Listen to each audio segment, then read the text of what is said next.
Title: The Brussels Sprout Apocalypse.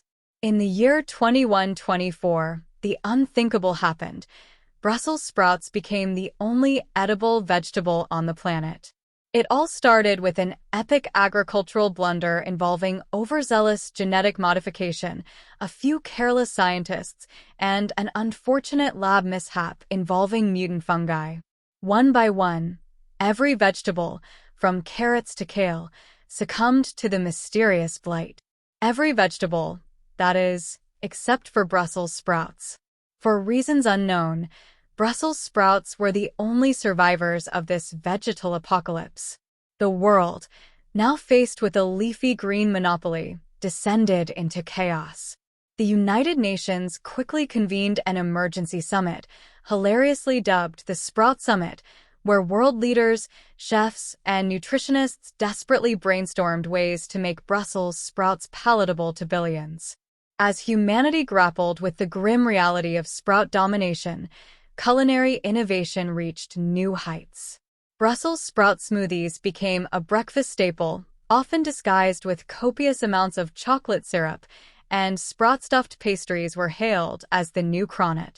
There were sprout tacos, sprout ice cream, and even sprout pizza. Ironically, despite the endless variety, everyone secretly longed for a simple carrot stick or a piece of celery. In homes around the globe, family dinners took on a bizarre twist. Children, once masters of hiding their vegetables, now faced the daunting task of hiding from their vegetables. "Mom, I can't eat any more sprouts," became the universal dinner table lament.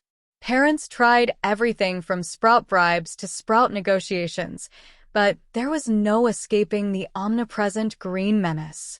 Meanwhile, the global economy took a nosedive. Countries whose GDP once flourished with diverse agricultural exports were now exporting only Brussels sprouts. The International Monetary Fund even issued a new currency, the Sprout Standard, which unfortunately wilted in value almost immediately. Regions where Brussels sprouts naturally thrived became the new global powerhouses, leading to an unexpected and slightly comical geopolitical realignment. The previously unnoticed nation of Sproutistan became the world's leading superpower. In a desperate bid to regain some semblance of normalcy, a group of rogue scientists, known as the Veggie Vigilantes, embarked on a top-secret mission to revive extinct vegetables. Their clandestine operations involved high-tech greenhouses, underground labs, and a suspiciously large number of rabid accomplices. They called their project Operation Eden Salad. After years of covert experimentation, the Veggie Vigilantes finally achieved a breakthrough.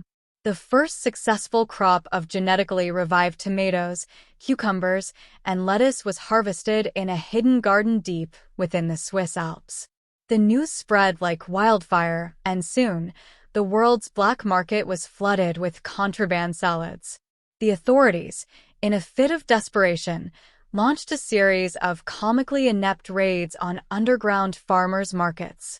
However, one unforeseen consequence of the Brussels sprout domination was the dramatic increase in methane gas levels. The world collectively discovered that Brussels sprouts, while nutritious, had a rather explosive side effect. Environmentalists soon dubbed this crisis the Great Gas Bubble. Scientists scratched their heads as methane levels skyrocketed, leading to a bizarre side effect: spontaneously inflating balloons floating across cities, powered solely by sprout-fueled emissions. To cope with the gas crisis, people began installing methane detectors in their homes. The detectors, resembling a cross between a smoke alarm and a whoopee cushion, became a household necessity. Entire neighborhoods were seen airing out their homes daily, resembling synchronized sprout-scented ballets. Gas mask fashion also saw a surprising resurgence, with designers competing to create the chicest protective gear. Finally, after several sprout-filled and gas-laden years, the Veggie Vigilantes made a dramatic public debut, presenting their bounty of resurrected vegetables to a world that had nearly forgotten the taste of anything but sprouts. The reaction was nothing short of hysterical. People wept over tomatoes, hugged cucumbers, and held candlelit vigils for the return of broccoli. The reintroduction of these long-lost vegetables led to a global renaissance of cooking, farming, and general merriment. The phrase "tastes like heaven" took on a whole new meaning as people rediscovered the joys of a diverse diet. Brussels sprouts, while still respected for their resilience, were finally relegated to a reasonable place in the culinary world as a side dish.